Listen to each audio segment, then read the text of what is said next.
Number 1. Shelia Eddy. On July 6, 2012, 16-year-old Skylar Neese snuck out of her bedroom window in Star City, West Virginia, captured on her apartment building's surveillance camera at 12:30 a.m., climbing out to meet two people she considered her closest friends in the world, Rachel Shoaf and Shelia Eddy. Skylar had known Shelia since they were 8 years old, sharing everything from childhood secrets to teenage dreams, while Rachel had joined their tight-knit circle in high school, creating what appeared to outsiders as an inseparable trio of best friends who did everything together. That night, Skylar believed they were going for a late-night joyride, perhaps to smoke marijuana and talk about boys as they had done countless times before, cruising the back roads of Monongalia County under the summer stars. She had no idea that her two best friends had spent weeks planning her murder, discussing the details in hushed conversations, text messages they would later delete, and private moments where they convinced themselves that killing Skylar was not just acceptable but necessary. The surveillance footage would become haunting evidence, showing Skylar's final moments of trust as she willingly climbed into Shelia's car, wearing cut-off shorts and a hoodie, carrying nothing but her phone, never suspecting that the two girls she loved most in the world had already decided she would never return home. Rachel and Shelia drove Skylar across the state line into Pennsylvania, to a remote area in Wayne Township, Greene County, where the dense woods provided cover and isolation. During the drive, Skylar likely chatted normally with her friends, perhaps discussing summer plans or sharing gossip, completely unaware that in the back seat, Rachel was quietly counting down in her mind, preparing herself for what they had planned. When they finally parked on a secluded dirt road and walked into the woods under the pretense of smoking together, Skylar walked between her two best friends, still trusting, still believing this was just another adventure. On a prearranged count of 3, both Rachel and Shelia attacked Skylar simultaneously from behind with kitchen knives they had hidden, stabbing her repeatedly as she tried to fight back, screaming and begging them to stop, asking why they were doing this to her. Skylar's murder was not quick or merciful. The attack lasted several minutes as she struggled desperately to survive, receiving dozens of stab wounds to her neck, chest, and torso,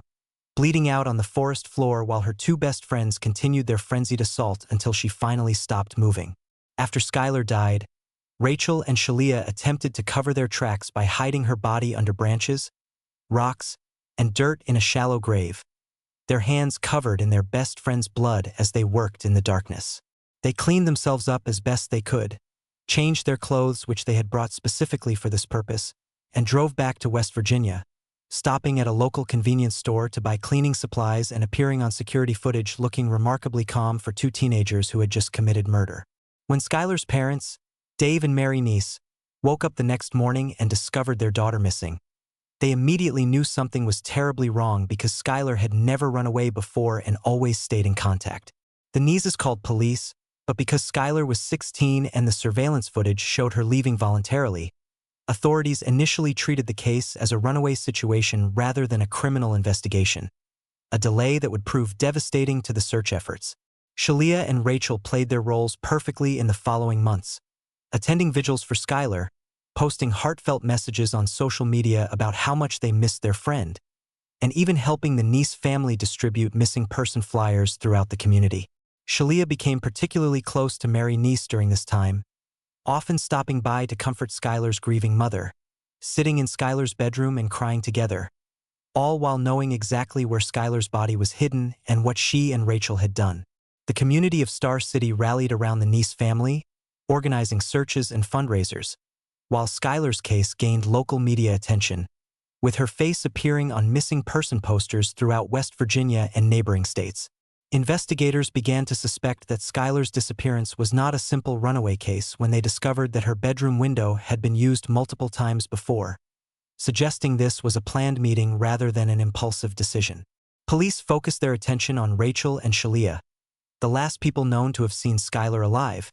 but both girls maintained consistent stories about dropping Skylar off at the end of her street after driving around for a while. The break in the case came 6 months later in January 2013, when Rachel Shoaf suffered a complete psychological breakdown,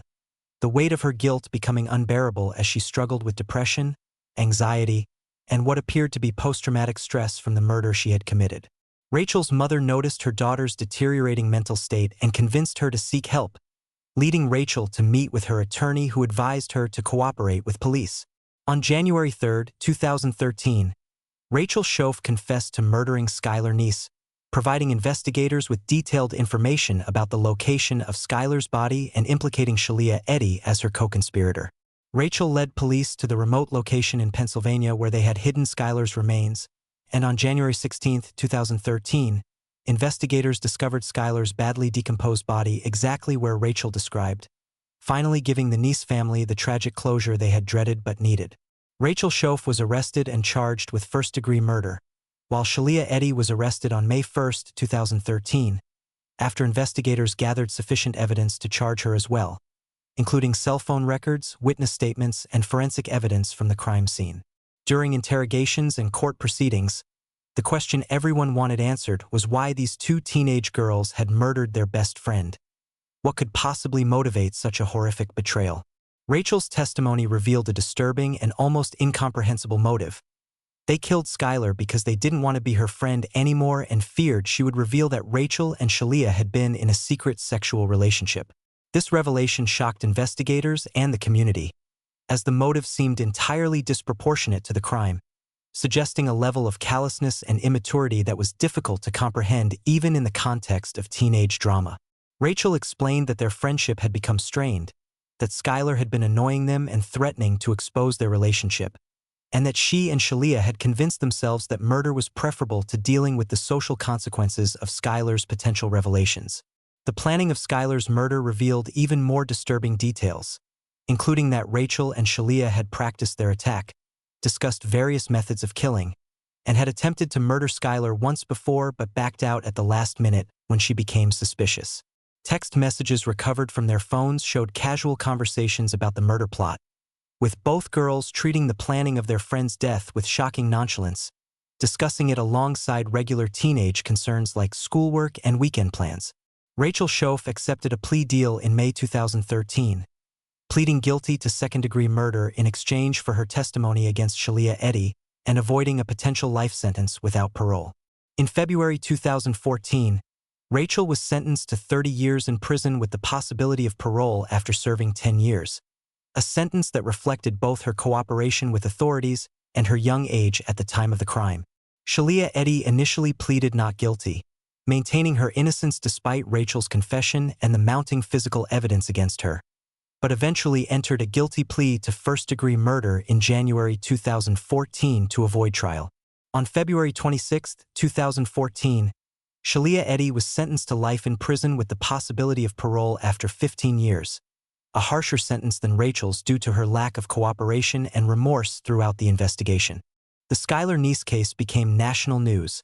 highlighting the devastating reality that sometimes the greatest danger to young people comes not from strangers, but from those they trust most. Dave and Mary Neese became advocates for missing children and legislative reform, successfully lobbying for Skylar's Law in West Virginia, which changed the state's Amber Alert system to allow alerts to be issued more quickly for missing teenagers rather than waiting the previous 24 to 48 hours that had delayed the search for their daughter. The case also sparked important conversations about teenage mental health, the warning signs of troubled friendships, and the ways that social media and technology can both reveal and conceal dangerous situations. Psychologists and criminologists studied the case extensively, trying to understand how two seemingly normal teenage girls from stable homes could commit such a calculated murder over such a trivial motive, with many experts pointing to a combination of personality disorders, poor impulse control, and the unique psychological dynamics of adolescent female friendships that can sometimes turn toxic. The surveillance video of Skylar climbing out of her bedroom window that night remains one of the most haunting pieces of evidence, a stark reminder of how trust and friendship were weaponized against an innocent girl who never suspected her best friends were capable of such evil. Rachel Shoaf is currently serving her sentence at Lakin Correctional Center in West Virginia and will be eligible for parole in 2023, though whether she will be granted release remains uncertain given the severity of her crime and public opposition to her release. Shelia Eddy is serving her life sentence at Lakin Correctional Center as well, kept separate from Rachel, and will not be eligible for parole until 2028. Facing a parole board that will have to weigh her youth at the time of the crime against the calculated brutality of Skylar's murder. The Neese family continues to honor Skylar's memory through advocacy work and by keeping her story alive, ensuring that her death serves as a warning to other parents and teenagers about the dark side of teenage friendships and the importance of open communication between parents and children. Skylar Neese's case remains one of the most disturbing examples of teenage violence in American criminal history, not because of the method of killing but because of the profound betrayal it represented: two best friends who could smile, laugh, and plan a future with someone while simultaneously planning her murder, demonstrating a level of deception and cruelty that challenges our understanding of friendship, loyalty, and the capacity for evil that can exist even in the hearts of seemingly normal teenagers. Number 2. Brian Lee Draper. 16-year-old Cassie Jo Stoddart was a bright, vivacious high school student in Pocatello, Idaho. Known for her infectious smile, her love of spending time with friends, and her dedication to her schoolwork and part-time job, living a typical teenage life filled with normal concerns and simple pleasures. On the night of September 22, 2006, Cassie agreed to house-sit for her aunt and uncle at their home on Whispering Cliffs Drive while they went out of town for the weekend, a responsibility she had taken on before and approached with typical teenage casualness, planning to have her boyfriend Matt Beckham come over to keep her company and watch movies. What Cassie did not know was that two of her classmates, 18-year-old Brian Lee Draper and 16-year-old Tori Michael Adamczyk, both students at Pocatello High School who ran in the same social circles as Cassie, had been planning for weeks to commit murder, inspired by horror movies and their shared obsession with the Scream film franchise. Brian and Tori were not social outcasts or obviously troubled teens. They were relatively popular students involved in school activities, had friends and families who cared about them, and showed no outward signs of being capable of violence, which made their transformation into killers all the more shocking to those who knew them. The two boys had bonded over their love of horror movies, particularly slasher films, and had begun fantasizing about what it would be like to commit murder themselves, gradually escalating from theoretical discussions to active planning, purchasing knives and discussing potential victims. They documented their plans extensively on video using a handheld camera, creating footage that would later become some of the most chilling evidence ever presented in a murder trial, showing two teenage boys excitedly discussing their plot to kill someone as if they were planning a fun weekend activity rather than a heinous crime. In the videos, recorded in the days and hours before the murder, Brian and Tori can be seen driving around Pocatello, talking about their plan to kill Cassie, discussing how they would do it and what they would do with her body afterward, laughing and joking as if the whole thing was an exciting adventure. They specifically mentioned the Scream movies as their inspiration, talking about how they would be like the killers in the films, and expressing excitement about what they called their project, and how they would become famous for what they were about to do. On the evening of September 22nd, Brian and Tori arrived at the house where Cassie was house-sitting,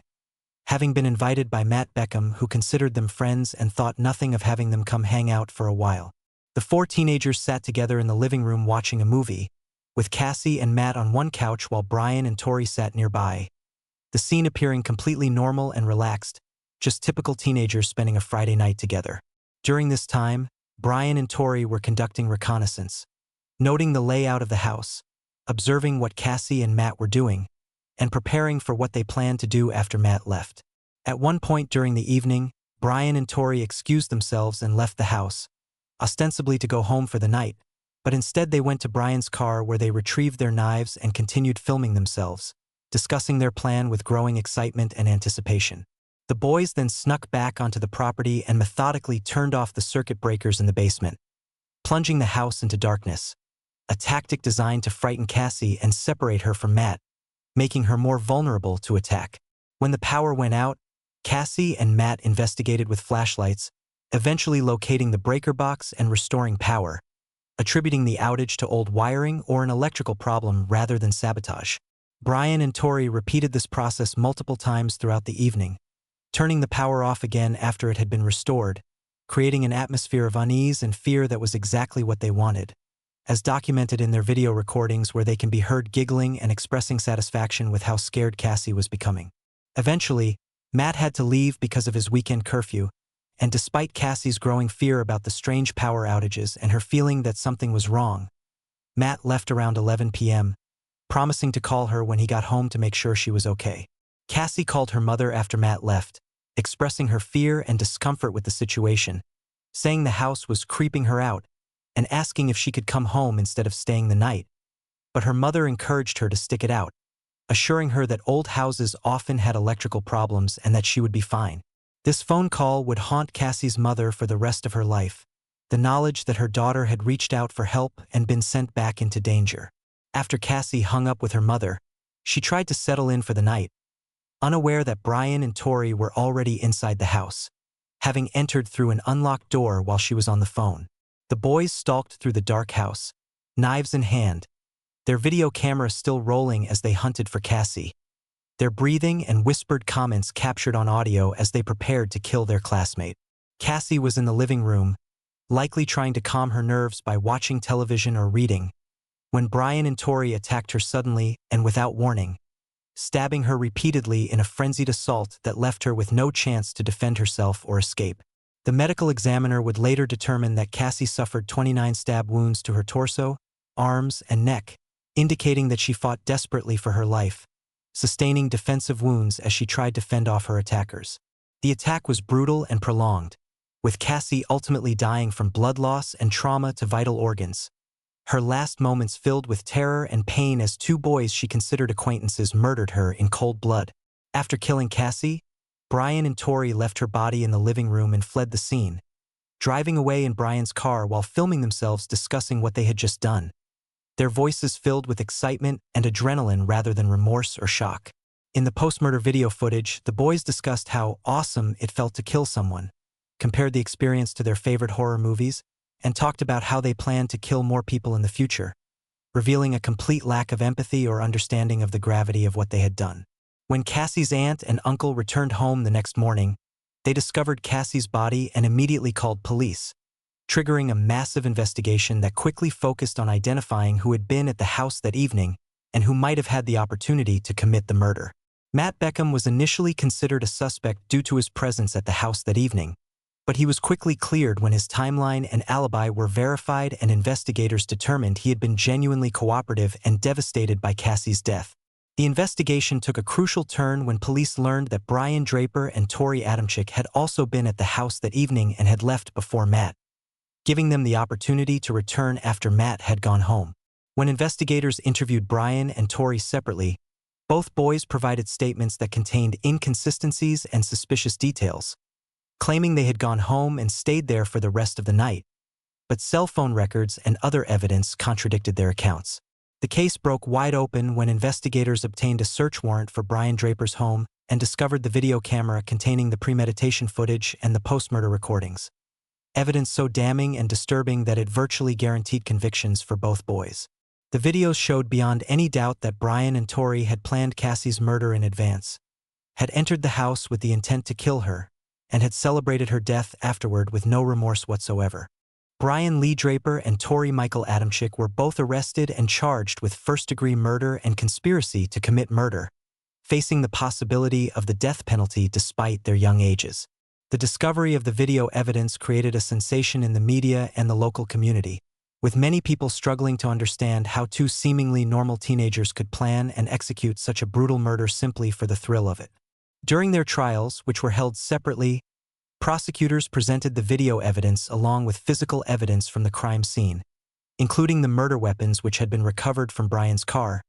and testimony from forensic experts, investigators, and Cassie's friends and family. The defense attorneys for both boys attempted to argue that their clients were influenced by violent media and suffered from various psychological issues that diminished their culpability, but these arguments were largely unsuccessful in the face of the premeditation evidence and the calculated nature of the crime. The video footage was particularly damning because it showed both boys were clearly aware of what they were doing, understood that murder was wrong, and proceeded with their plan anyway, demonstrating consciousness of guilt and criminal intent. In June 2007, Tori Adamczyk was convicted of first-degree murder and conspiracy to commit murder, with the jury deliberating for only a few hours before reaching their verdict. In September 2007, Brian Draper was similarly convicted on all charges after a trial in which the prosecution presented essentially the same evidence that had convicted his co-defendant. Both boys were sentenced to life in prison without the possibility of parole, a sentence that reflected both the heinous nature of their crime and the calculated premeditation that characterized their actions. The judge in both cases noted that the crimes were committed for no reason other than the defendant's desire to experience what it was like to kill someone, making them exceptionally depraved and deserving of the maximum punishment. The families of both Brian and Tori expressed shock and devastation at their son's actions, struggling to reconcile the boys they had raised with the cold-blooded killers shown in the video evidence. Cassie Jo Stoddart's family has worked to keep her memory alive through advocacy for victims' rights and by sharing her story as a cautionary tale about the dangers of violent media influence and the reality that evil can wear a familiar face. The case raised important questions about the influence of violent movies and video games on young people. Though most experts concluded that while media violence may have influenced Brian and Tori's fantasy life, it did not cause them to become killers, as millions of people consume the same media without committing violence. The more relevant factors were likely the boys' underlying psychological issues, their lack of empathy, their need for excitement and notoriety, and their toxic friendship that reinforced and escalated their violent fantasies rather than providing a reality check. The Cassie Jo Stoddart case remains one of the most disturbing examples of thrill killing in American history, notable not just for the brutality of the crime but for the extensive documentation the killers left behind, providing an unprecedented window into the minds of teenage murderers and revealing the chilling truth that some people kill simply because they want to know what it feels like. Brian Draper and Tori Adamczyk are both currently serving their life sentences in the Idaho Department of Corrections,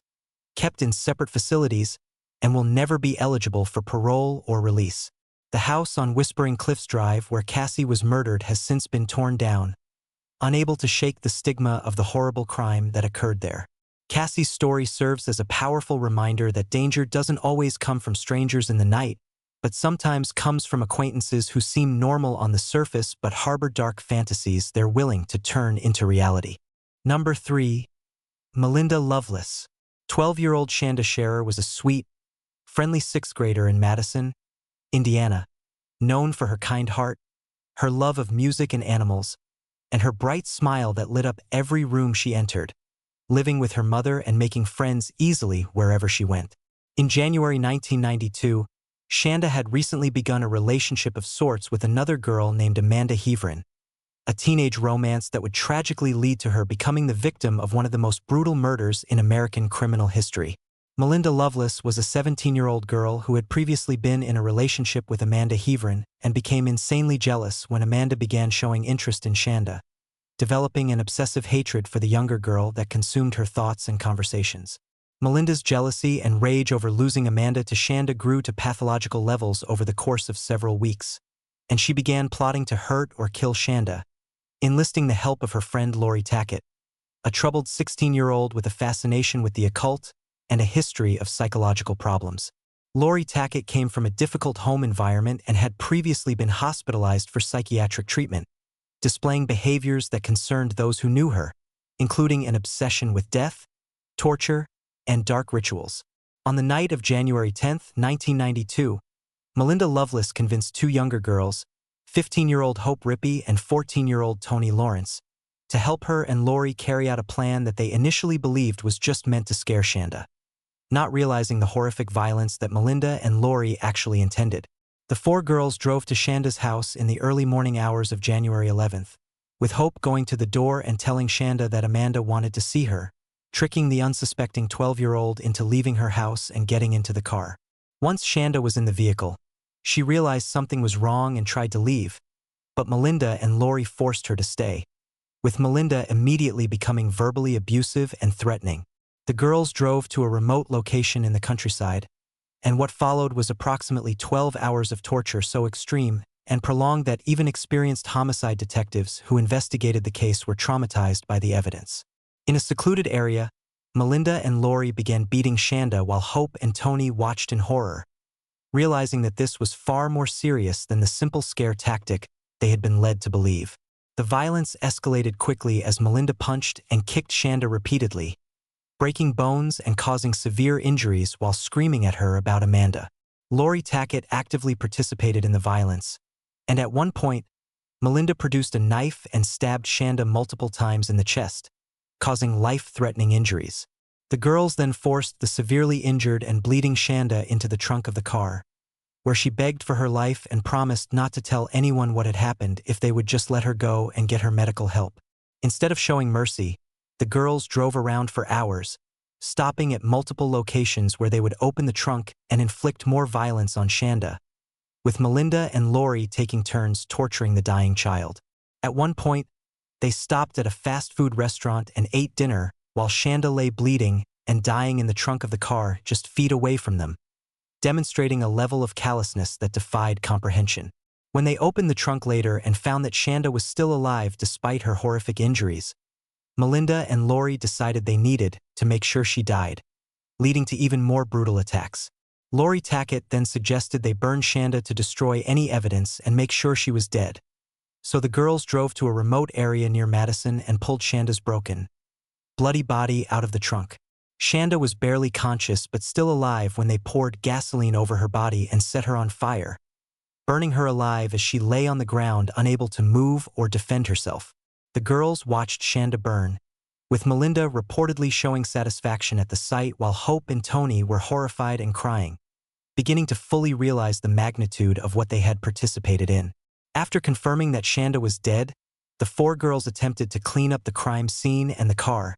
then returned to their homes and tried to act as if nothing had happened. Shanda's charred remains were discovered later that morning by a hunter who spotted smoke in a field and investigated, finding the badly burned body of a child and immediately calling police. The investigation moved quickly because the crime had been so poorly concealed, and within days, police had identified the four girls responsible through witness statements, physical evidence, and the girls' own conflicting stories. Hope Rippey and Tony Lawrence, the two younger participants who had not directly participated in the most severe violence, cooperated with investigators and provided detailed accounts of that terrible night, describing the hours of torture and the final burning that killed Shanda. Their testimony revealed the full horror of what Shanda had endured and the roles that each girl had played in her murder. Melinda Loveless and Lori Tackett were arrested and charged with murder, arson, criminal confinement, and other offenses, facing the possibility of life in prison. Hope Rippey and Tony Lawrence were also arrested and charged but received lesser sentences due to their cooperation and their lesser roles in the actual killing. The case shocked the entire nation when the details became public, not just because of the extreme brutality of the crime but because the perpetrators were all teenage girls, and the victim was just 12 years old. The trials of Melinda Loveless and Lori Tackett revealed disturbing details about their psychological states and their apparent lack of remorse for what they had done to Shanda. Melinda's defense team attempted to argue that her troubled upbringing and her obsessive jealousy had driven her to temporary insanity, but the prolonged nature of the torture and the evidence of premeditation undermined these claims. Lori Tackett's defense similarly tried to focus on her psychiatric history and her fascination with occult practices, suggesting she had been unable to distinguish right from wrong. But again, the evidence showed clear planning and awareness of their actions. In September 1992, Melinda Loveless was convicted of murder, criminal confinement, arson, and other charges, and was sentenced to 60 years in prison. Lori Tackett was also convicted on similar charges and received a 60-year sentence. Hope Rippey pleaded guilty to criminal confinement and arson and was sentenced to 60 years but with 50 years suspended, meaning she would serve only 10 years if she maintained good behavior. Tony Lawrence similarly pleaded guilty and received a 20-year sentence with 10 years suspended. The sentencing sparked debate about whether the punishments were adequate for such a heinous crime and whether juvenile offenders should be able to receive such reduced sentences even when cooperating with authorities. Shanda Scherer's mother, Jock Vaught, became an advocate for victims' rights and harsher sentencing for violent juvenile offenders, channeling her grief into efforts to prevent other families from experiencing similar tragedies. The psychological evaluations of Melinda and Lori revealed troubling insights into their mindsets, with both girls showing narcissistic tendencies, lack of empathy, and an inability to fully comprehend the suffering they had caused. Melinda in particular seemed to view Shanda as an object that had interfered with her relationship rather than as a human being with inherent worth and dignity. The case also highlighted the dangerous dynamics that can emerge in teenage friendships when one dominant personality can influence others to participate in acts they would never commit on their own. Hope and Tony both expressed genuine remorse for their participation in Shanda's murder, describing how they had been afraid of Melinda and Lori and felt unable to stop what was happening or help Shanda escape. Their accounts painted a picture of a situation that spiraled out of control, with the violence escalating far beyond what they had imagined when they agreed to help Scare, Shanda. The Shanda Sharer case remains one of the most disturbing examples of teenage violence in American history, particularly because of the prolonged nature of the torture and the fact that Shanda was conscious and suffering for hours while being given multiple opportunities to survive if her attackers had shown even a shred of mercy. The case has been studied extensively by criminologists and psychologists trying to understand what combination of factors could lead teenage girls to commit such extreme violence, with most experts pointing to a toxic combination of jealousy, peer influence, psychological disorders, and a complete failure of empathy. Melinda Loveless was released from prison in September 2019 after serving 26 years of her sentence, her early release generating controversy and outrage from Shanda's family and victims' rights advocates, who felt she had not been adequately punished for her crime. Lori Tackett was released in January 2018 after serving 26 years, similarly sparking protests and concerns about whether someone capable of such brutality could truly be rehabilitated. Hope Rippey was released after serving her reduced sentence and has lived quietly since, while Toni Lawrence was also released after completing her sentence and has maintained a low profile. Shanda Sharer's legacy lives on through her family's advocacy work and through the lasting impact her case had on discussions about juvenile justice, the capacity for teenage girls to commit extreme violence, and the need for better identification and intervention with troubled youth before they act on violent impulses. The case also serves as a tragic reminder that jealousy and obsession, when left unchecked and combined with violent tendencies and negative peer influence, can lead to unimaginable acts of cruelty, and that even young people are capable of evil that shocks the conscience and challenges our understanding of human nature. Number 4. Daniel Petrick. 16-year-old Daniel Petrick lived with his parents, Mark and Susan Petrick, and his siblings in Wellington, Ohio, in what appeared to be a stable, religious household where the father served as a minister and the family maintained strict rules about media consumption and behavior. In October 2007, Daniel became obsessed with the newly released video game Halo 3, desperately wanting to play it despite his parents' prohibition against violent video games in their home, a rule based on their religious beliefs and concerns about the effects of violent media on young minds. Daniel's desire for the game became an all-consuming obsession that dominated his thoughts and led him to defy his parents by secretly purchasing a copy of Halo 3 with his own money and hiding it in his room where he would play it whenever his parents were not watching. When Mark and Susan discovered that Daniel had the game and had been playing it in secret violation of their rules, they confiscated it and locked it in a lockbox in their bedroom closet along with Mark's 9mm handgun, intending to keep both the game and the weapon secure from their son. This decision, while seemingly reasonable to Daniel's parents, triggered a catastrophic response in their son, who had already begun to show signs of psychological problems including depression, social isolation, and an unhealthy fixation on video games as an escape from reality. Daniel's obsession with retrieving the game began to override all other considerations, and he started planning how he could get it back from his parents' bedroom. On the evening of October 20, 2007, after his parents had gone to bed, Daniel snuck into their bedroom and used a key he had obtained to open the lockbox, retrieving both his Halo 3 game and his father's loaded handgun. What happened next would shock the small community of Wellington and raise disturbing questions about the line between adolescent rebellion and murderous intent. Daniel walked into the living room where his parents were sitting together on the couch watching television and asked them to close their eyes because he had a surprise for them, a request that his parents complied with because they trusted their son and assumed he wanted to show them something harmless or perhaps apologize for his earlier disobedience. Once Mark and Susan Petrick had their eyes closed, Daniel raised his father's gun and shot his mother Susan in the head at point-blank range, killing her almost instantly, then immediately turned the gun on his father and shot him in the head as well. Mark Petrick survived the shooting but was critically injured, sustaining severe brain damage and requiring extensive medical treatment and rehabilitation. After shooting both his parents, Daniel placed his father's hand on the gun in an attempt to make the scene look like a murder-suicide where Mark had killed his wife and then himself, demonstrating a level of calculation and awareness that contradicted later claims that he had been in some sort of dissociative state.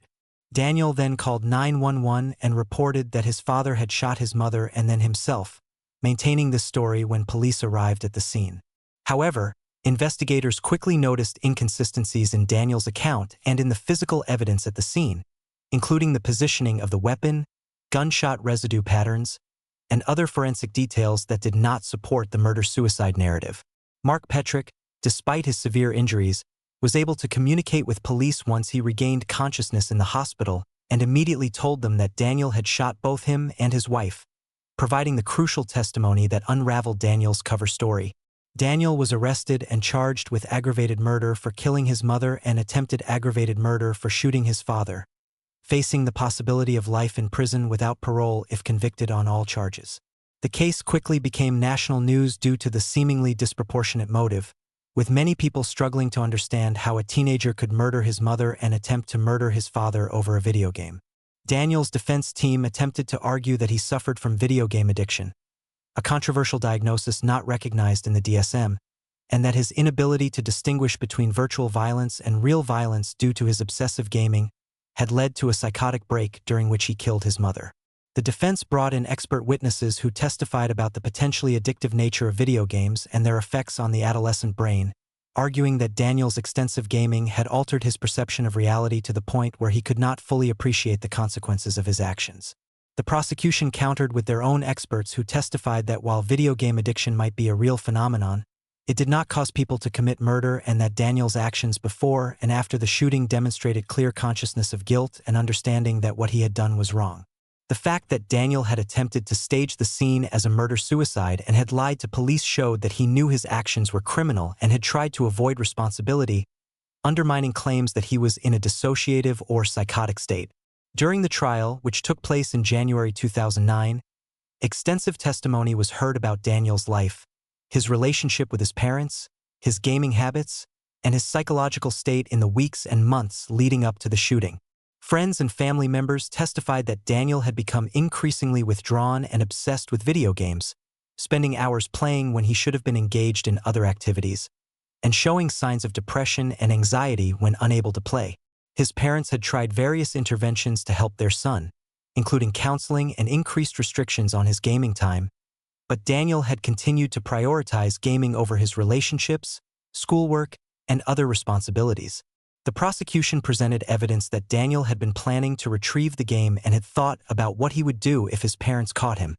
suggesting premeditation and careful planning rather than an impulsive act committed during a mental break. Text messages and internet search history from Daniel's computer showed that he had been researching ways to get the game back and had expressed frustration and anger toward his parents for confiscating it. The jury heard victim impact testimony from Mark Petrick, who described the devastating loss of his wife, the permanent disabilities he suffered from being shot in the head, and the betrayal he felt knowing his own son had tried to kill him over something as trivial as a video game. Mark's testimony was particularly powerful because despite everything Daniel had done, Mark expressed forgiveness for his son and hoped that Daniel would get help for his problems, demonstrating a level of grace that moved many in the courtroom. On January 15, 2009, the jury convicted Daniel Petrick of murder in the death of his mother Susan and attempted murder in the shooting of his father Mark, rejecting the insanity defense and the argument that video game addiction had made him unable to control his actions or understand right from wrong. The conviction carried a mandatory sentence of life in prison, but because Daniel was a juvenile at the time of the crime, he would be eligible for parole after serving 23 years. Judge James Burge, who presided over the case, made a point during sentencing to address the video game addiction claims, stating that while he believed video games could be addictive and potentially harmful, they did not cause people to commit murder, and that Daniel's actions were the result of his own choices rather than the influence of any game. The judge also noted that millions of people play video games, including violent ones like Halo 3, without ever committing acts of violence, and that using video games as an excuse for murder was both inaccurate and dangerous because it shifted responsibility away from the perpetrator. Daniel Petrick's case became a focal point in the debate about video games and violence, with advocates on both sides using it as evidence for their positions about media effects on young people. Some argued that the case demonstrated the need for stricter regulation of violent video games and better parental control systems, while others maintained that the case actually showed that video games do not cause violence since Daniel's response was so extreme and unusual compared to the millions of other teens who play the same games without incident. Most experts who studied the case concluded that while Daniel's gaming habits may have been unhealthy and possibly symptomatic of underlying psychological issues, the games themselves did not cause him to become a killer, and that his actions were better explained by a combination of factors including possible personality disorders, poor coping mechanisms, an inability to handle frustration, and a profound failure of empathy and moral reasoning. The Petrick case also highlighted the challenges facing parents trying to manage their children's media consumption in an age of ubiquitous technology and the importance of recognizing warning signs of serious psychological problems that require professional intervention. Daniel's increasing isolation, obsessive behavior, and disproportionate reactions to normal parental boundaries were all red flags that he needed mental health treatment beyond what his parents were able to provide at home. Daniel Petrick is currently serving his life sentence at the Chillicothe Correctional Institution in Ohio and will be eligible for parole in 2030 when he will be in his late 30s, having spent most of his adult life in prison for the murder of his mother. Mark Petrick has publicly forgiven his son and has expressed hope that Daniel can eventually be rehabilitated and released, though he acknowledges that Susan's death has left a permanent void in his life and in the lives of his other children who lost their mother and, in a sense, their brother on that terrible October night. The case remains a cautionary tale not about the dangers of video games per se, but about the importance of recognizing and treating serious psychological problems in young people before they escalate to violence, and about the reality that teenage years, despite their association with rebellion and emotional volatility, rarely result in the kind of calculated violence that Daniel Petrick committed against his own parents. Number 5. Alyssa Bustamante. 15-year-old Alyssa Bustamante lived with her grandparents in St. Martins, Missouri, a small community where everyone knew each other and violent crime was virtually unheard of, having been placed in their care after her mother proved unable to provide stable parenting due to drug addiction and her father's incarceration. Alyssa appeared to be a typical teenager in many ways, attending school, participating in some activities, and maintaining friendships, but beneath this facade, she harbored dark thoughts and violent fantasies that she documented extensively in her journals and online postings. On October 21, 2009, 9-year-old Elizabeth Olton, a sweet, trusting child who lived near Alyssa's home, went missing after leaving her house to play in the neighborhood, triggering an immediate search by her frantic mother and concerned neighbors who combed the area looking for any sign of the little girl. What no one initially suspected was that Elizabeth's disappearance was not an accident or a case of a child wandering off, but rather a carefully planned abduction and murder committed by a teenage neighbor who had decided she wanted to know what it felt like to kill someone. Alyssa Bustamante had been planning to commit murder for some time, writing in her diary about her desire to kill and her curiosity about whether she would enjoy the experience, entries that would later provide chilling evidence of premeditation and intent. Days before Elizabeth's disappearance, Alyssa had dug 2 graves in a wooded area near her home, preparing a location where she could hide a body after committing murder, demonstrating a level of planning and calculation that contradicted any later claims of impulsive behavior or mental illness preventing her from understanding her actions. On the evening of October 21st, Alyssa saw 9-year-old Elizabeth playing outside and lured her into the woods under some pretense, perhaps offering to show her something interesting or inviting her to play a game, exploiting the trust that children naturally place in older kids from their neighborhood. Once Alyssa had Elizabeth alone in the woods, away from any witnesses or potential rescuers,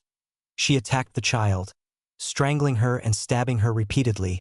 inflicting multiple wounds that caused Elizabeth to die a terrifying and painful death. After murdering Elizabeth, Alyssa dragged her body to one of the graves she had prepared and buried her,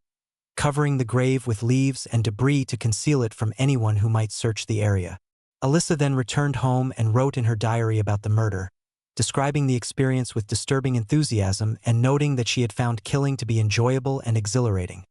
writing that it was an amazing experience and that she was surprised by how much she had liked it. This diary entry would become one of the most damning pieces of evidence against her, showing not only that she had committed the murder, but that she had done so purely for the thrill of it and had no remorse whatsoever. When Elizabeth's mother reported her daughter missing that evening, a massive search operation was launched involving local law enforcement, volunteers from the community, and eventually state police and FBI agents as the case gained urgency with each passing hour. Investigators began interviewing everyone in the neighborhood who might have seen Elizabeth or knew something about her disappearance,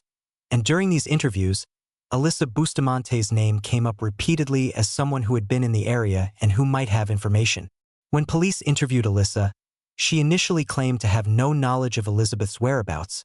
but investigators noticed inconsistencies in her statements and behaviors that raised suspicions. Alyssa's effect seemed inappropriate for someone being questioned about a missing child, and she appeared nervous and evasive when asked specific questions about her activities that evening. As the investigation intensified and more evidence emerged pointing toward Alyssa's involvement, investigators obtained a warrant to search her property and the surrounding woods, and it was during this search that they discovered the freshly dug graves and Elizabeth's body buried in one of them. The discovery confirmed the worst fears of Elizabeth's family and the community, that the little girl had not wandered off or been kidnapped by a stranger but had been murdered by someone she knew and trusted. Alyssa Bustamante was immediately arrested and charged with first-degree murder and armed criminal action, facing the possibility of life in prison despite her age at the time of the crime. The case shocked the nation when details emerged about Alyssa's planning of the murder and her complete lack of remorse, with many people struggling to understand how a 15-year-old girl could be capable of such cold-blooded violence against an innocent child. During interrogations, Alyssa eventually confessed to killing Elizabeth, providing details that only the killer would know and leading police to evidence that corroborated her account, including the murder weapon and clothing she had worn during the killing. Alyssa's confession revealed that she had killed Elizabeth simply because she wanted to know what it felt like to murder someone, with no other motives such as revenge, jealousy, or personal animosity toward the victim. This revelation made the crime even more disturbing because it meant that Elizabeth had been selected essentially at random, simply because she had been available when Alyssa decided to act on her homicidal urges. The investigation into Alyssa's background revealed a troubled childhood marked by abandonment, instability, and exposure to drug abuse and criminal behavior through her biological parents, factors that her defense team would later cite as contributing to her psychological problems. Alyssa had a history of depression, self-harm, and previous psychiatric hospitalization, and had been prescribed medications for mental health issues, though there was debate about whether she had been taking them consistently or following treatment recommendations. Her journals and online postings revealed an obsession with death, violence, and hurting others, with numerous entries describing violent fantasies and her desire to act on them, evidence that she had been heading toward violence for some time before Elizabeth's murder. Alyssa's case raised important questions about the adequacy of mental health treatment for troubled youth and whether warning signs of her violent tendencies had been missed or inadequately addressed by the systems meant to help her. Mental health professionals who evaluated Alyssa diagnosed her with various conditions including depression and possibly antisocial personality disorder, though there was disagreement about the extent to which these diagnoses explained her behavior or diminished her culpability. The prosecution built their case on the clear evidence of premeditation, the diary entries showing her intent and lack of remorse, and the calculated way she had planned and executed the murder, arguing that regardless of her mental health issues, Alyssa knew right from wrong and had chosen to kill Elizabeth anyway. Alyssa initially pleaded not guilty, and the case was headed toward trial when her attorneys negotiated a plea agreement with prosecutors, with Alyssa agreeing to plead guilty to second-degree murder and armed criminal action in exchange for a sentence of life in prison with the possibility of parole after serving a minimum number of years. On February 8, 2012, Alyssa Bustamante appeared in court to enter her guilty plea and be sentenced, and during the hearing, she read a brief apology to Elizabeth's family, though many observers noted that her statement seemed rehearsed and lacking in genuine emotion. The judge sentenced Alyssa to life in prison with the possibility of parole after serving 35 years, plus an additional 30 years on the armed criminal action charge, ensuring that she would spend decades behind bars before having any chance at release. Elizabeth Olten's family members provided victim impact statements describing the devastating loss of their daughter and sister, the trauma of knowing how she died, and their struggle to find any meaning or justice in a system that allowed a child killer to someday potentially walk free. The Olten family also filed a civil lawsuit against Alyssa and her family, seeking damages for Elizabeth's wrongful death, though no amount of money could compensate for their loss. Alyssa Bustamante is currently serving her sentence at the Chillicothe Correctional Center in Missouri and will not be eligible for parole until 2044 at the earliest, when she will be in her 50s, having spent most of her life in prison for the murder she committed as a teenager. The case has been studied extensively by criminologists and psychologists trying to understand what causes some troubled teenagers to cross the line from having violent thoughts to actually committing murder, with most experts concluding that it requires a combination of psychological pathology, opportunity, and a fundamental breakdown in empathy and moral reasoning. The Alyssa Bustamante case serves as a tragic reminder that age alone does not prevent someone from being capable of calculated, cold-blooded murder, and that some young people harbor such severe psychological problems that they pose a genuine danger to those around them, requiring intensive intervention and, in some cases, permanent separation from society. Elizabeth Olten's murder also highlighted the vulnerability of children in their own neighborhoods and the fact that danger doesn't always come from strangers, but sometimes from seemingly normal teenagers living nearby who are fighting internal demons that no one fully understands. The case reinforced the importance of taking seriously any indicators that a young person is having violent thoughts or fantasies, including concerning journal entries, social media posts, or conversations with friends, as these can be early warning signs of someone who may act on their violent impulses if given the opportunity. Number 6. Nehemiah Griego. 15-year-old Nehemiah Griego lived with his family in a modest home in Albuquerque, New Mexico, where his father Greg Griego served as a pastor at Calvary Church, conducting worship services and counseling congregation members, while his mother Sarah homeschooled Nehemiah and his 4 younger siblings in their religious household. On the surface, the Griego family appeared to be a close-knit, faith-centered unit actively involved in their church community. But beneath this facade, Nehemiah was struggling with psychological issues that he had not fully disclosed to his parents or anyone else who might have intervened. On the night of January 19, 2013, while his family slept peacefully in their beds, 15-year-old Nehemiah Griego retrieved his father's AR-15 rifle from the family's gun safe, a weapon that Greg Griego kept in the home for protection and that Nehemiah had been taught to use responsibly during family shooting practice sessions at the range. What happened next would shock the Albuquerque community and raise disturbing questions about warning signs that might have been missed and whether Nehemiah had been planning this attack or acted on a sudden impulse born of rage or mental disturbance. Nehemiah began his killing spree in his parents' bedroom, where he shot and killed his mother Sarah, age 36, as she slept beside his father, firing multiple shots at close range that killed her almost instantly. The gunshots woke Greg Griego, who in his final moments must have realized with horror that his own son was killing his family. But before he could react or defend himself, Nehemiah shot and killed his father as well, ending both his parents' lives in a matter of seconds. After murdering his parents, Nehemiah methodically moved through the house to the bedrooms where his younger siblings were sleeping, children who trusted their big brother and had no reason to fear him. Nehemiah shot and killed his 9-year-old brother Zephaniah, then murdered his 5-year-old sister Jael, followed by his 2-year-old sister Angelina, shooting each child while they were in their beds, giving them no opportunity to run or hide or understand what was happening to them. The final victim was Nehemiah's 2-year-old brother Noah, the youngest member of the Griego family, whom Nehemiah also shot and killed, completing the annihilation of his entire immediate family within the space of perhaps 15 minutes. After murdering his mother, father, and 4 siblings, Nehemiah spent several hours in the house with their bodies, during which time he played video games and contacted friends without mentioning what he had done. Behavior that suggested either complete emotional detachment or a dissociative state where he could not fully process the magnitude of his actions. The following morning, Nehemiah convinced a friend to come pick him up, and the two went to the friend's church, where Nehemiah hung out for several hours, still acting normally and giving no indication that anything was wrong. It was only later in the day, when Nehemiah began making vague statements to his friend about his family being dead, and his friend took these comments seriously enough to alert adults, that the truth of what had happened began to emerge. When the friend's family contacted authorities about Nehemiah's disturbing statements, police were dispatched to the Griego home for a welfare check, and officers discovered the horrific scene inside, finding the bodies of Greg and Sarah Griego and their 4 young children,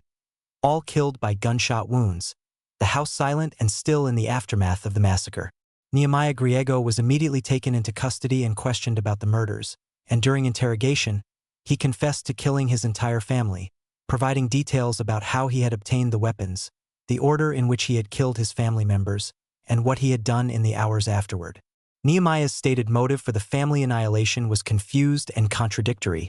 with some accounts suggesting he was angry at his parents for planning to move to Oklahoma and uproot him from his life in New Mexico,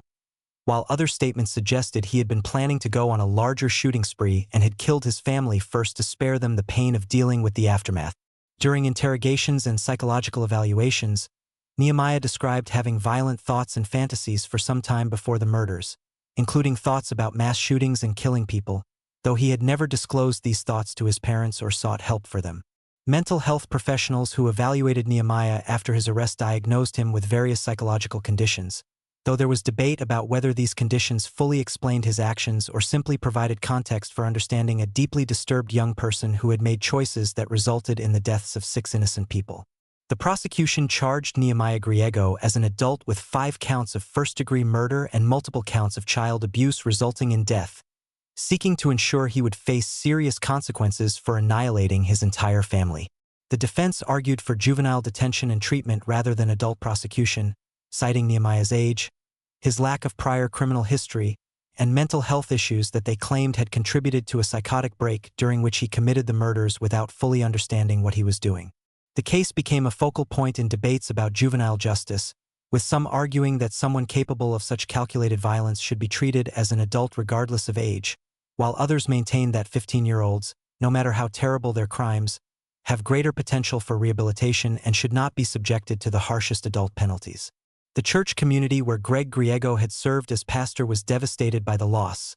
struggling to comprehend how a family so active in ministry and apparently devoted to their faith could end up destroyed in such a violent way. Friends and congregation members remembered the Griego children as sweet, well-behaved kids who participated enthusiastically in church activities and seemed happy and loved,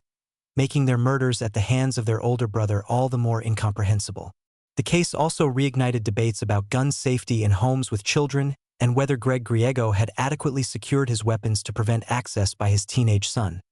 Though investigators determined that the guns had been stored in a safe and that Nehemiah had known the combination or had otherwise been able to access them. Some experts questioned whether it was appropriate for parents to introduce children to firearms at young ages or to keep such weapons in homes with adolescents who might be experiencing mental health issues,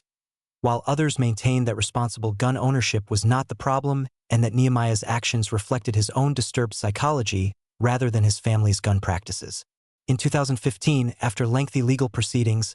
Nehemiah Griego accepted a plea agreement rather than going to trial, pleading guilty to 5 counts of second-degree murder and 1 count of child abuse, in exchange for concurrent sentences that would allow him the possibility of eventual release rather than guaranteed life imprisonment. Under the terms of his plea agreement, Nehemiah was sentenced to juvenile detention until age 21, at which point his case would be reviewed to determine whether he should be transferred to adult prison or potentially released with conditions, a sentence that sparked controversy and outrage among those who felt he deserved life in prison for murdering his entire family. The judge who accepted the plea agreement noted that sentencing a juvenile offender required balancing the severity of the crimes against the potential for rehabilitation and the differences between adolescent and adult brain development,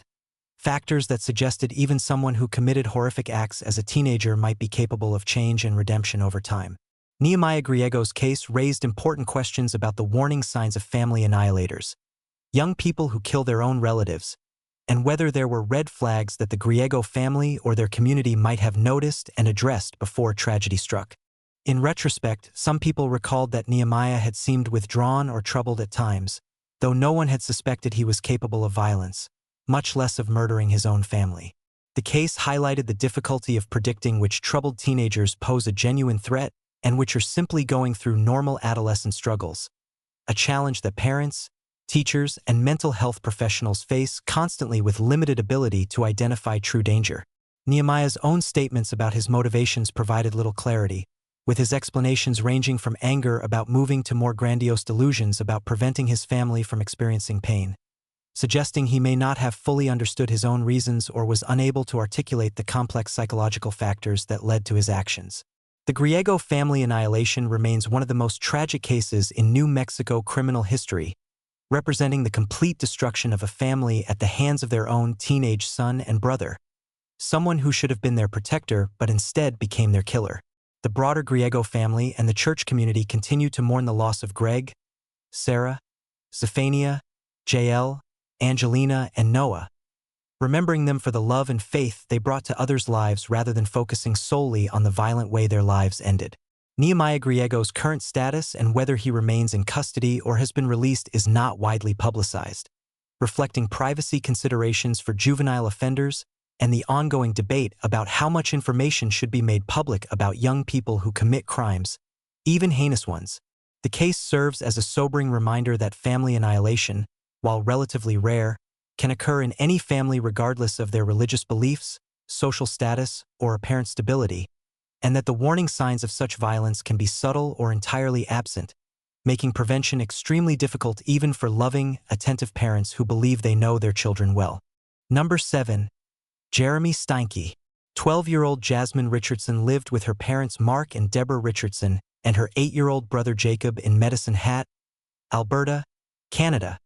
in a normal middle-class family that provided a stable, loving home environment where the children were well cared for and supported in their activities and interests. In early 2006, Jasmine began spending time with 23-year-old Jeremy Steinke,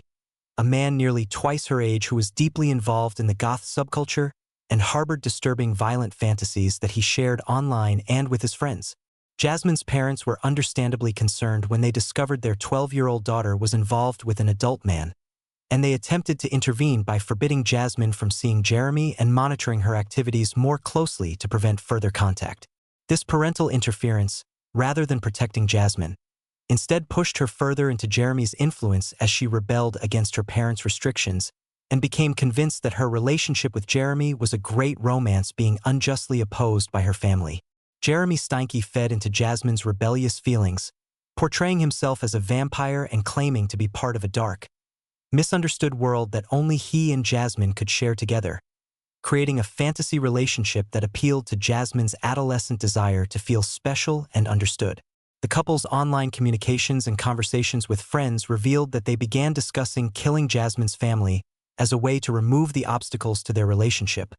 with Jeremy encouraging Jasmine to see her parents as enemies who needed to be eliminated, rather than as caring adults trying to protect their child from an inappropriate and potentially dangerous relationship. On April 23, 2006, Jeremy Steinke entered the Richardson family home in the early morning hours, either with Jasmine's help or with her knowledge and consent, and began attacking the family members as they slept in their beds. Jeremy murdered Mark Richardson first, stabbing him multiple times in a brutal assault that left the father with no chance to defend his family or himself. He then attacked Deborah Richardson, Jasmine's mother, killing her with similar brutality, stabbing her repeatedly as she tried to fight back and protect herself. The most heartbreaking aspect of the massacre was the murder of 8-year-old Jacob Richardson, Jasmine's younger brother, who was killed either by Jeremy or possibly by Jasmine herself, though the exact details of which killer struck the fatal blows remain disputed. Evidence presented at trial suggested that Jasmine was present during her family's murder and may have actively participated in killing her brother, though she later claimed she only watched while Jeremy did the killing, a claim that was challenged by forensic evidence and witness testimony. After murdering Jasmine's entire family, Jeremy and Jasmine fled together, believing they could start a new life without the interference of Jasmine's parents,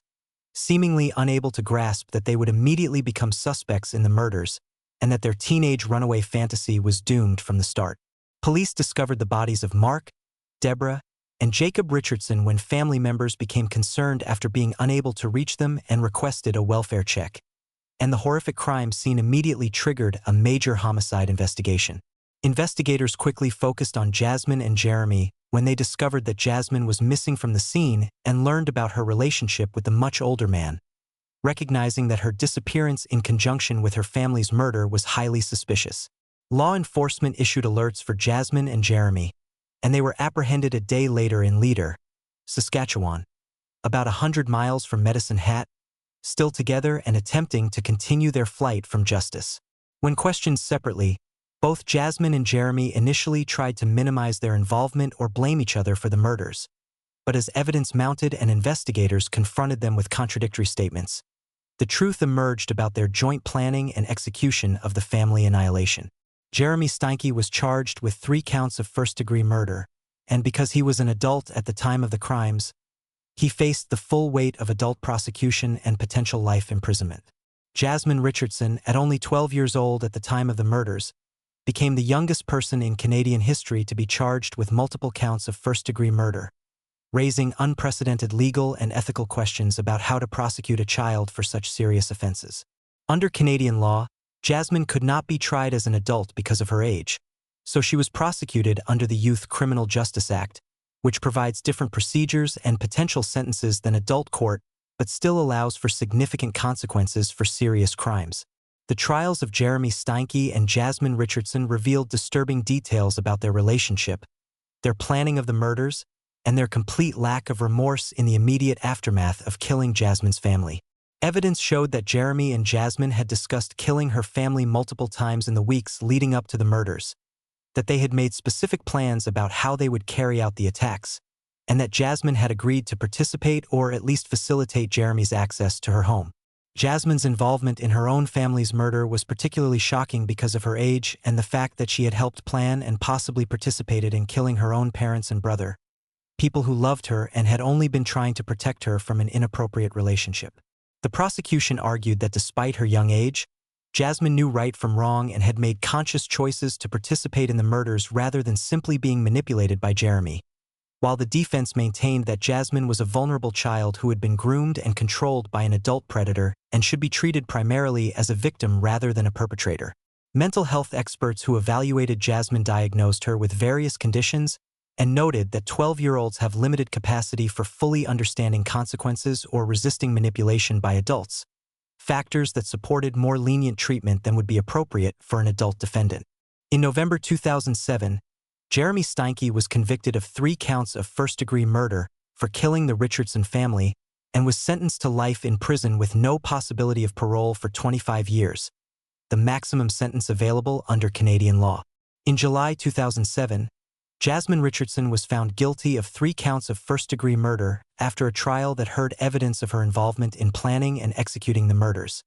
and she was sentenced to the maximum penalty available under the Youth Criminal Justice Act, which was 10 years consisting of 4 years in a psychiatric institution followed by 4.5 years under conditional supervision in the community and 18 months of unsupervised probation. The relatively lenient sentence compared to what an adult would receive for the same crimes sparked controversy and debate about whether the punishment was adequate for someone who participated in murdering her own family, and whether the Canadian youth justice system was too focused on rehabilitation at the expense of appropriate consequences for serious crimes. Supporters of the sentence argued that Jasmine had been manipulated by an adult predator and that her age meant she deserved a chance at rehabilitation and eventual reintegration into society, while critics maintained that someone capable of participating in the murder of their own family, regardless of age, posed a danger to society and should face harsher punishment. During her incarceration and supervised release, Jasmine completed her education and participated in intensive therapy designed to address the psychological issues that had contributed to her involvement in the murders and to help her develop empathy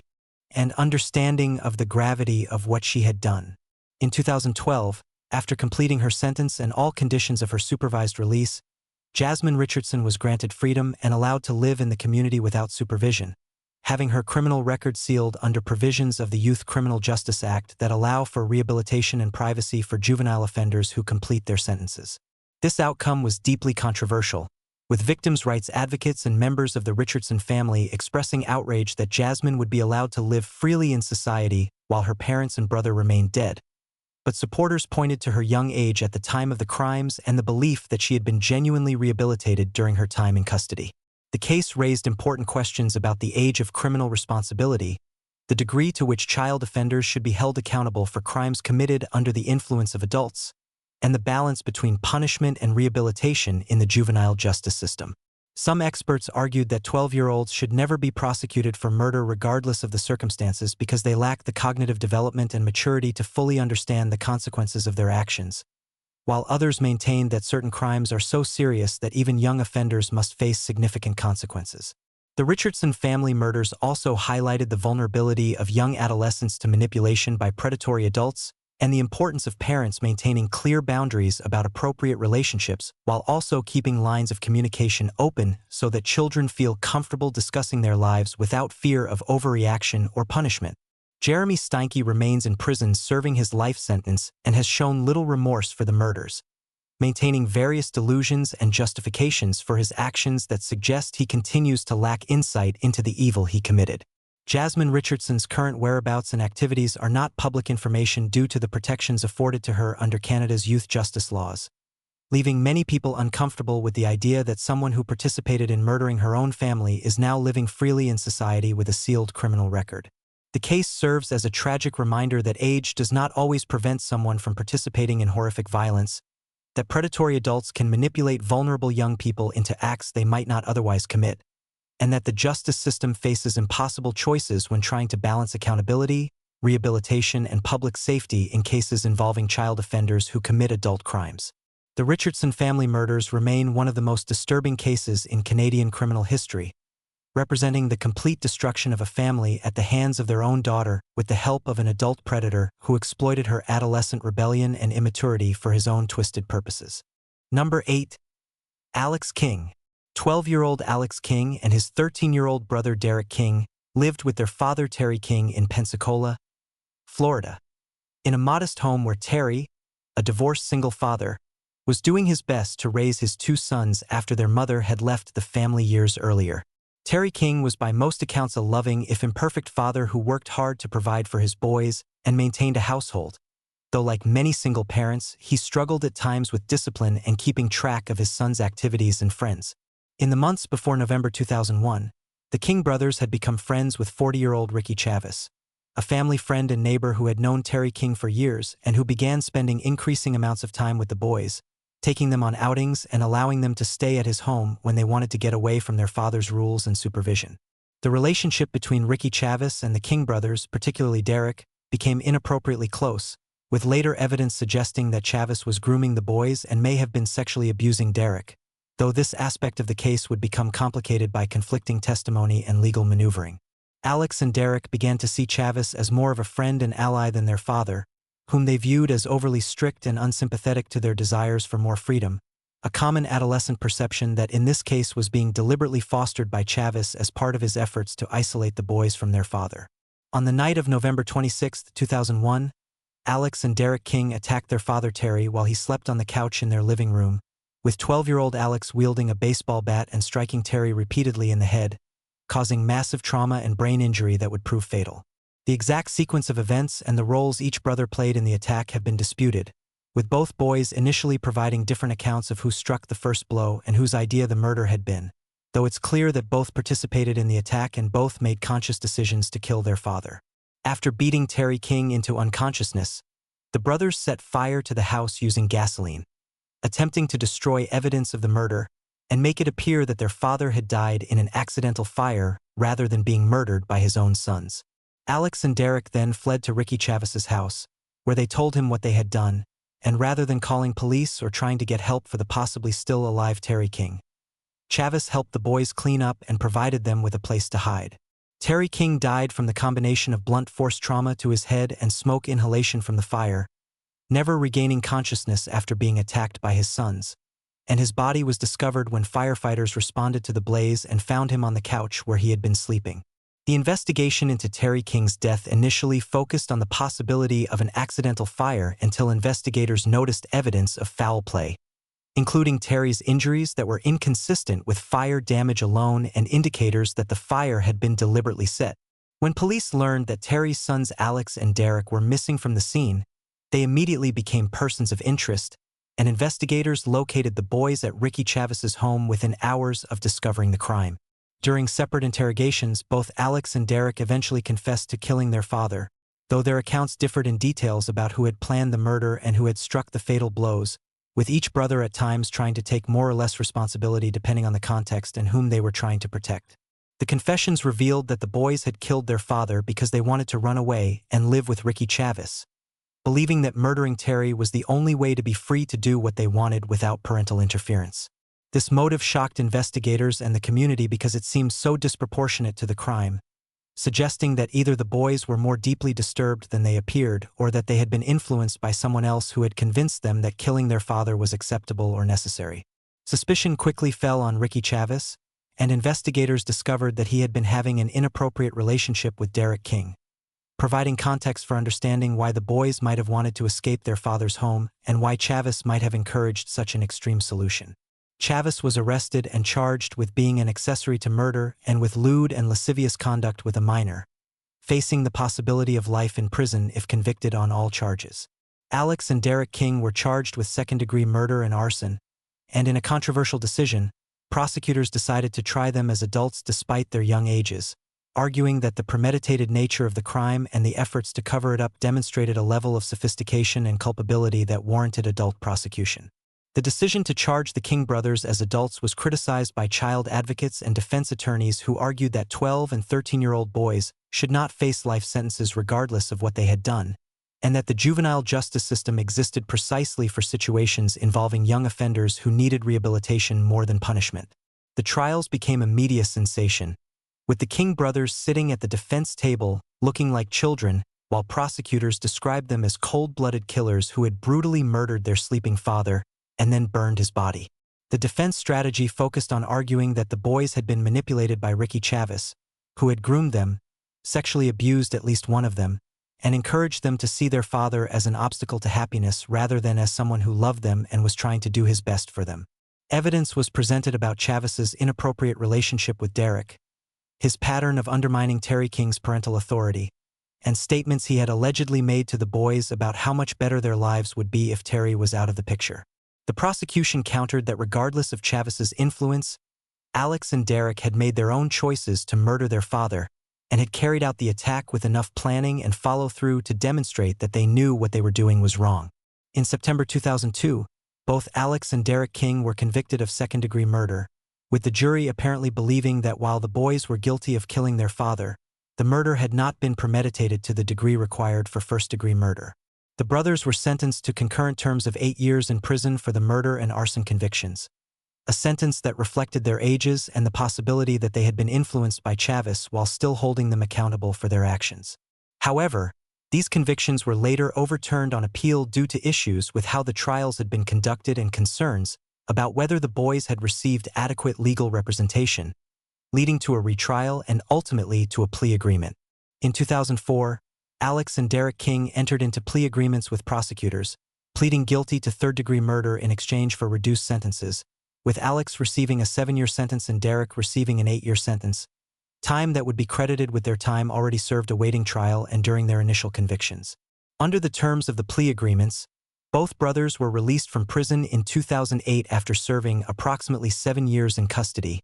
having been incarcerated from ages 12 and 13 through their late teenage years. Ricky Chavez was convicted of being an accessory to murder and sexual abuse charges, and he was sentenced to 30 years in prison, ensuring that he would spend decades behind bars for his role in encouraging the boys to kill their father and for the sexual abuse he had inflicted on Derek. The King brothers' case raised important questions about the age at which children should be held criminally responsible for their actions, the degree to which adult manipulators should bear responsibility when they influence children to commit crimes, and the appropriateness of trying juveniles in adult court for serious offenses. The case also highlighted the vulnerability of children in single-parent households to predatory adults who may pose as friends or helpers while actually grooming the children for abuse and exploitation. After their release from prison, both Alex and Derek King attempted to rebuild their lives and reintegrate into society,